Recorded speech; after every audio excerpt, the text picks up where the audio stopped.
There's a secret in the Sermon on the Mount that can destroy everything you believe about spirituality. And today, you'll discover why religious leaders, motivational gurus, and even atheists avoid talking about these three specific truths. Because if these lessons were truly applied, if people knew what Jesus really said on that mountain, the world as we know it would collapse. And maybe that's exactly what we need. Prepare yourself for a journey that will shake your deepest convictions. But before I reveal these forbidden truths, I need to tell you something important. This knowledge you're about to receive, it won't come to you by chance again. The social media algorithm hates content that questions the system. So, if you want to secure VIP access to the deepest secrets of Scripture, two revelations that can transform your spiritual life forever, you need to hit the subscribe button now and like this video, not out of courtesy, but because it signals to the algorithm that this content is important, that people like you deserve access to the truths others try to hide. Because when you subscribe to this channel, you're not just getting notifications. You're joining an inner circle of people who aren't afraid of the truth. People who know that the most powerful revelations have always been reserved for those brave enough to look beyond the surface. So click subscribe, activate the bell, leave your like, and prepare to discover why these three lessons from the Sermon on the Mount are so dangerous that no one dares teach them fully. Your journey of spiritual awakening begins now, 2,000 years ago. On a rocky hill in Galilee, a man climbed a mountain and uttered the most dangerous words ever recorded in human history. Crowds gathered, not to hear another sermon, but because something in the air that day whispered, "Everything is about to change." Those words should have turned the world upside down. They should have destroyed entire systems of power, wealth, and control. But they didn't. You know why? Because we've domesticated them. We've turned spiritual dynamite into cute little verses for wall comics. Today, you'll see these three lessons for what they really are. Ticking time bombs of consciousness that can still blow up your life, if you're brave enough to listen to them. The first time bomb is hidden in a phrase you probably know, but never really understood. Blessed are the poor in spirit, for theirs is the kingdom of heaven. Wait, P-O-O-R, in spirit.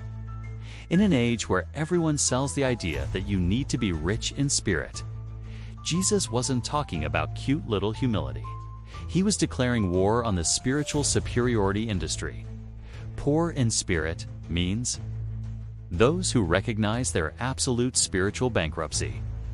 This destroys the entire foundation of modern self-help. There is nothing within you to awaken. There is no hidden divine potential waiting to be activated. If this is true, then Tony Robbins was wrong. Deepak Chopra was wrong. All the gurus selling the idea that you have the power within you were selling a lie. And the billion-dollar personal development industry built on sand. But here's the mind-bending paradox. When you stop pretending to be spiritually rich, when you admit you are completely spiritually bankrupt, then you are ready to receive the kingdom of heaven for free. Not as a reward for your effort, as a gift to those who have stopped pretending to deserve it. Think about it. How long have you been bombarded with messages that you need to raise your vibration, awaken your consciousness, activate your divine potential? What if all of this was a monumental deception? What if the truth was exactly the opposite? What if the first step to true spirituality was admitting you have no spirituality at all? This is terrifying to the ego. The ego needs to believe it is special, that it has something unique to offer, that it can become enlightened through self-effort. Jesus attacked this illusion at its root. He said, "You are poor, completely poor, and this poverty is a blessing." Why? Because only the poor accept free gifts. The rich always want to pay, always want to earn, always want to maintain control. And here's the most shocking twist of all. This spiritual poverty is not a temporary state that you overcome. It is your permanent condition, even after years of growth, even after profound mystical experiences. Even after becoming a spiritual leader, you remain a spiritual beggar. The difference is that now you know it, and knowing this is what frees you. But does this mean you need to throw away all your self-help books? Cancel all your guru subscriptions? The answer will shock you, and it's in the second forbidden lesson. If the first lesson destroyed self-help, the second will destroy something even more fundamental: your need for enemies. You have heard that it was said, love your neighbor and hate your enemy. But I tell you, love your enemies, ... Jesus just attacked the basic algorithm of human survival. For 300,000 years, our species has survived through a simple formula: us versus them. Our entire identity is built on opposition to someone. We are Christians versus atheists, right-wing versus left-wing, vegans versus meat eater. Our dopamine spikes when our team wins and their team loses. And Jesus said, destroy that. Love the one you ought to hate. But how the hell do you love someone who hurts you? Who lies about you? Who represents everything you hate? Here's the secret no one tells you. Jesus wasn't asking for a feeling. He was prescribing an action. Love, in the biblical context, is not an emotion. It's a decision. It's choosing someone's well-being even when every fiber of your being screams, no. You don't have to feel affection for your enemy. You have to act for their good. You don't have to like the person who betrayed you.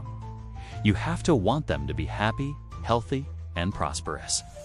Does that sound impossible? It is impossible. For the normal human ego, it's completely impossible. That's why Jesus wasn't speaking to the normal human ego. He was prescribing the death of that ego. If you truly did this, if you truly loved your enemies, do you know what would happen? You would become uncontrollable, immune to manipulation, impossible to be used as a political pawn. Because how can you hate the opposing team if you love them? How can you be radicalized if you refuse to have enemies? Think about the last time you felt angry at someone. Remember how you were a consumer? How you dominated your thoughts? How you created mental scenarios of revenge, of how you were going to show that person. Now imagine that, in the midst of this emotional storm, you stop and think, how can I love this person? Or can I wish them well? At first, it seems false. It seems impossible. It even seems immoral. She doesn't deserve my love. Exactly. That's the point. Unconditional love has nothing to do with deserving. It's about who you choose to be, regardless of how others act. And here's the wildest part. When you stop having enemies, you stop being controlled by them. They lose all power over you. Because hate is a prison where you and your enemy share the same cell, but only you hold the key. That's why no one really teaches this. Because people who love their enemies don't buy hate products. They don't click on angry headlines. They don't vote for fear. They become dangerously free human beings. But this brings us to the third lesson, the most explosive of all. The third lesson is so radical, so counterintuitive, it can break your mind and save your soul. But I tell you, do not resist an evil person. If anyone strikes you on the right cheek, turn to him the other also. Jesus has just declared war on 5,000 years of human civilization. Every law, every army, every justice system is based on one premise: evil must be resisted with force. An eye for an eye wasn't primitive cruelty. It was progress. It was limiting revenge. It was saying, if someone blinds you in one eye, you can only blind one eye in return, not two. And Jesus said, no.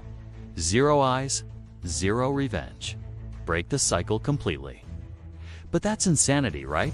If you don't resist evil, doesn't it devour you? Here's what Jesus knew that we forget. Violent resistance feeds evil. It doesn't destroy it, it multiplies it. Every violent action generates a violent reaction. Every eye for an eye creates more blind people. But turning the other cheek, that breaks the algorithm. It confounds the system. It forces evil to confront its own nature. It's not submission, it's subversion. It's refusing to play the game on evil's terms. It's like hacking the matrix of human violence and installing a new code. Unconditional love. But does it work? Does it really work? Gandhi thought it did. Martin Luther King Jr. bet his life on it, and it worked. Two men who refused to hate their oppressors changed the world more than any army ever could. But here's what they knew you need to understand. Turning the other cheek doesn't mean being passive. It means being active in a way your aggressors can't process. It means responding to violence with a force they don't recognize. The force of relentless love. When someone strikes you on the right cheek, offering the left is saying, "You can hurt my body, but you cannot touch my soul. You can express your anger, but I will express my compassion. You can choose hate, but I choose love, and my choice is stronger than yours." This is real power. Power that cannot be taken, destroyed, or corrupted. It is the power to break cycles of violence that have lasted generations. It is the power to transform enemies into friends through an alchemy they cannot understand or resist. And here we are, 2,000 years later, still afraid to try. Because we prefer the illusion of control that revenge gives us to the true freedom that forgiveness offers. We prefer the momentary satisfaction of winning an argument to the lasting peace of not needing to win anything. 3 lessons. 3 spiritual time bombs that have not yet fully exploded. Admit your spiritual poverty. Love your enemies. Do not resist evil with violence. Together, these lessons do one thing. They kill the ego. The ego that needs to be spiritually superior. The ego that needs enemies to define itself. The ego that needs to win through force. Jesus wasn't teaching religion. He was prescribing the death of the false self. So here's your choice. You can continue living by the world's rules: competition, hatred, domination, and remain in the prison of the ego. Or you can test these 3 impossible lessons and discover what lies on the other side of your false identity. That man came down from the mountain 2,000 years ago. But his words still echo, waiting for those brave enough to take them to heart. The question isn't whether these lessons are true. The question is, do you have the courage to find out? The bombs are still there, waiting to explode, waiting for you. If these revelations have awakened something within you, if you sensed there are more profound truths waiting to be discovered, then you are part of the silent resistance that doesn't accept superficial answers. Leave your like as a sign that you're not afraid to question what everyone accepts. Activate the bell and subscribe to gain access to the next truths they prefer to keep silent. Because the real journey is just beginning.